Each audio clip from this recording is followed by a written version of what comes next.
Good morning students.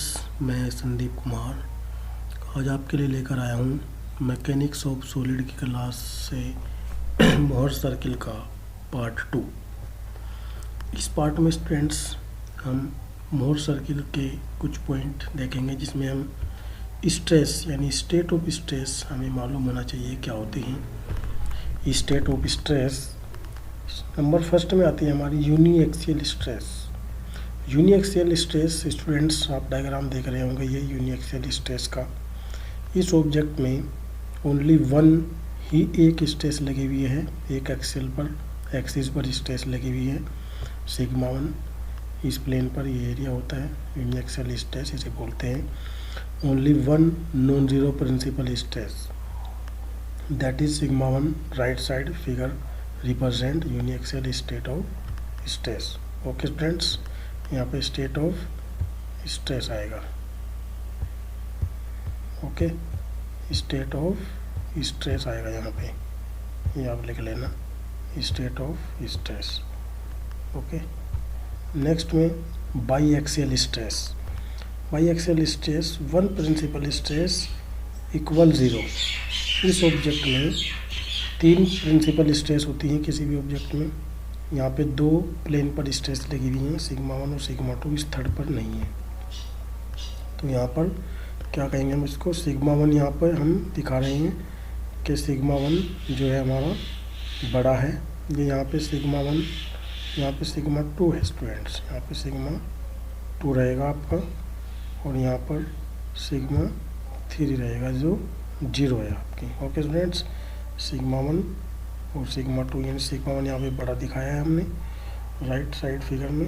ये by axial state of stress है इस तरह से। ट्राई एक्सियल स्ट्रेस में यहाँ पर कोई भी नॉन जीरो स्ट्रेस नहीं है, यहाँ पर कोई भी नॉन जीरो स्ट्रेस नहीं है। ओके स्टूडेंट्स, यहाँ पे सभी स्ट्रेसेस हैं, सिग्मा 3, सिग्मा 1, सिग्मा 2। सबसे पहले डायग्राम में हमने देखा था सिग्मा 1 ऐसे लगी हुई, फिर सिग्मा 2 ये लगा हुआ था आपका, सिग्मा 3 यहाँ पे 0 था, बट यहाँ पे सिग्मा 3 भी अप्लाई हो रहा है इस बार। तो तीनों स्ट्रेस लगी हुई है, तीनों की हमने कंडीशन दिखा थी, सिग्मा 1 बड़ा है सिग्मा 2 से और सिग्मा 3 सबसे छोटा है। ओके स्टूडेंट्स, इस तरह के ऑब्जेक्ट में यानी तीनों स्ट्रेस हमारी लगी होती हैं, इसको ट्राई एक्सियल स्ट्रेस कहते हैं। नेक्स्ट होता है isotropic stress. Three principal stresses are equal.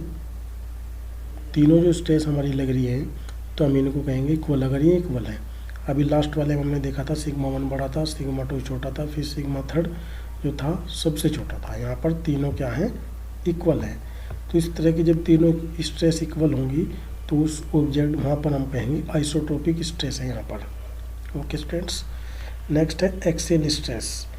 2 और 3 principal stress are equal.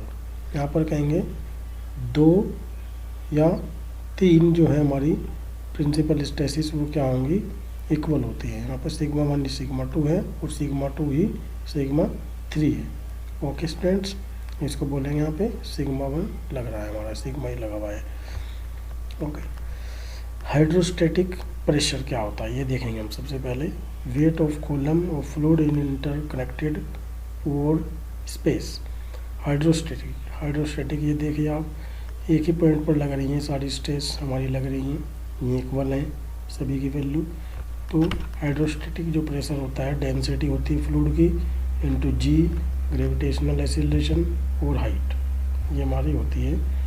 Okay, hydrostatic pressure. अब देखेंगे हम hydrostatic stress. Hydrostatic stress is used to describe a state of tensile और compressive stress equal in all direction with in और external to a body. Hydrostatic stress cause a change in volume of a material, shape of the body remains unchanged.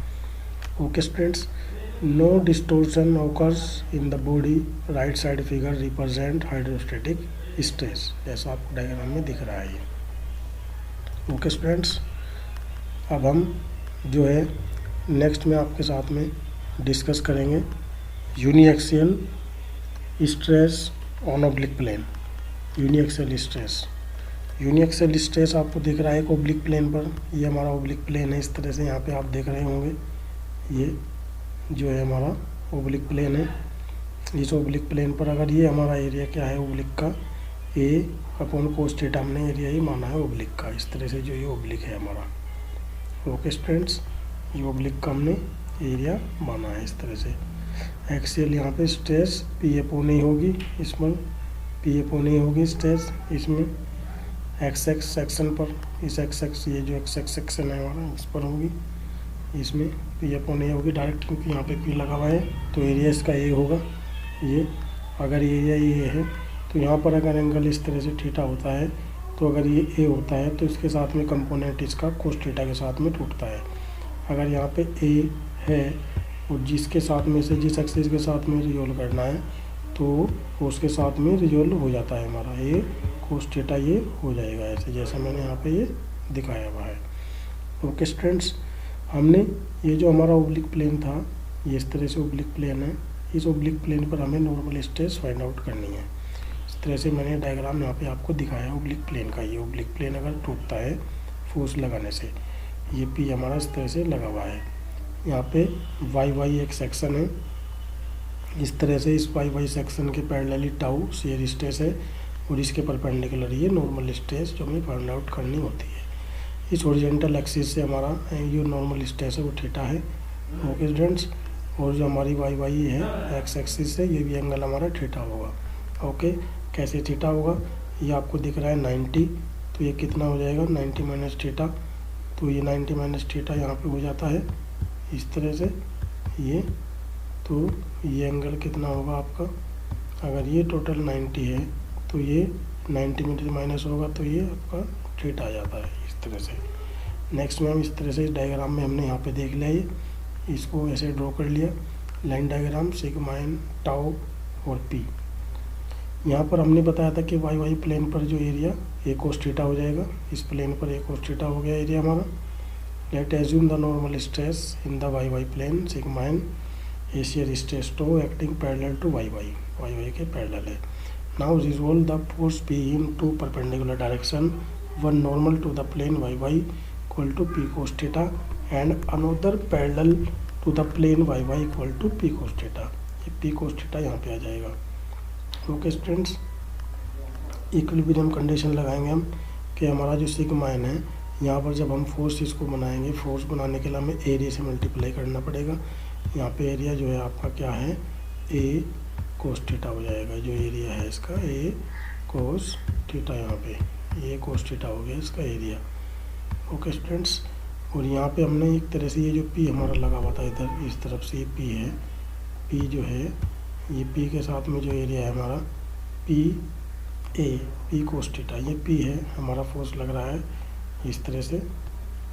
तो इस P के साथ में जो हमारा है पी हमारा फोर्स है ये, अब इस फोर्स को हम इसके साथ में रिजोल्व करेंगे। ये एंगल हमारा कितना होगा, ये एंगल हमारा थीटा होता है, क्योंकि अगर ये हॉरिजॉन्टल है यहाँ से देखेंगे हम, अगर ये हमारा हॉरिजॉन्टल से एंगल थीटा होता है, ये वाला एंगल आपका थीटा है, तो ये एंगल आपका 90 माइनस थीटा, और फिर ये एंगल आप देख पा रहे हैं ये 90 है, तो ये 90 माइनस थीटा, इस 90 में से माइनस होगा तो थीटा, तो यहाँ पे इसके साथ में क्या आएगा पी कोस थीटा। तो ये जो दो फोर्स आपके आ गए हैं इस तरह से, ये पी कोस थीटा है, ये sigma N A upon cos theta है, दोनों इक्वल करेंगे तो ये आएगा इस टर्म में, यानी सिग्मा एन इक्वल टू हम इसको ये लिख सकते हैं सिग्मा एन पी, ये इसके साथ में मल्टीप्लाई हो जाएगा कोस स्क्वायर ए अपॉन में आ जाएगा। नेक्स्ट में हम देखेंगे इस तरह से टाउ, टाउ हमारा जो फोर्स है टाउ ए कोस थीटा, ये टाउ यहाँ पर आएगा, ये जो टाउ है टाउ का हमें फोर्स बनाने के लिए क्या करेंगे मल्टीप्लाई करना पड़ेगा ए अपॉन कोस थीटा से, ए अपॉन कोस थीटा से हमें मल्टीप्लाई करना पड़ेगा इसको। और ये पी हमारा फोर्स इसके साथ में रिजोल्व होगा तो किस में टूटेगा पी यहाँ पे साइन थीटा में टूटेगा, ये पी साइन थीटा, दोनों को इक्वल कर देंगे हम, पी साइन थीटा और टाउ ए अपॉन कोस थीटा को इक्वल कर देंगे इस तरह से। ये हमारा आ गया, तो टाउ की वैल्यू यहाँ पे ये आ गई। अब यहाँ पे क्या करेंगे हम 2 से ऊपर मल्टीप्लाई कर दिया हमने और 2 से नीचे मल्टीप्लाई कर दी, तो यहाँ पर ये फॉर्मूला बन जाएगा 2 साइन थीटा कोस थीटा का साइन 2 थीटा और अपॉन में 2a। ओके स्टूडेंट्स, ये शेयर स्ट्रेस का फॉर्मूला हो गया। नोट करेंगे variation of normal stress sigma n and shear stress tau with the variation of theta. When theta equal to 0, normal stress sigma n maximum, that is sigma n maximum equal to P upon A, and shear stress tau equal to 0. As theta is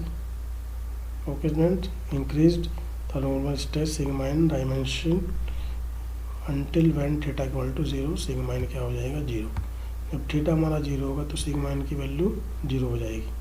अगर theta हमारा 0 होता है तो sigma N की value 0 आ जाएगी, क्योंकि okay students, ये आपको ध्यान में रखना है कि यहाँ पर जो हमारा सिग्मा एन है, अगर हमारा थीटा 0 है तो सिग्मा एन की वैल्यू 0 हो जाएगी. But if angle theta increase, shear stress tau increase to a maximum value tau, ये हो जाएगा यहाँ पे. ओके, इसकी वैल्यू यहाँ पे ये आ जाएगी. अगर बढ़ेगी मैक्सिमम वैल्यू, थीटा बराबर 45 होगी तब ये वैल्यू आएगी, टू थीटा बराबर ये. Okay, then tau equal to 0 and theta equal to 90. Okay, 10 90 पर यहाँ पर अगर 90 होगी तो यहाँ पर वैल्यू क्या होगी, इसकी मैक्सिमम होगी.